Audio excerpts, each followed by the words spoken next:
Hola, què tal? Un dia més amb tots vosaltres al Pren Nota per explicar-vos el bo i millor que ha de passar a casa nostra els dies que tenim per endavant.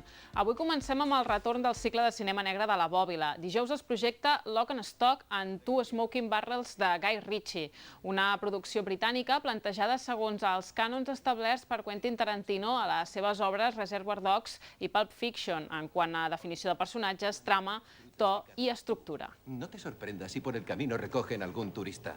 En fin, basta ya de rollos. ¿Dónde está la pasta? ¡Oye! Saca tu jodido miembro de mi sopa. A este le llaman soap,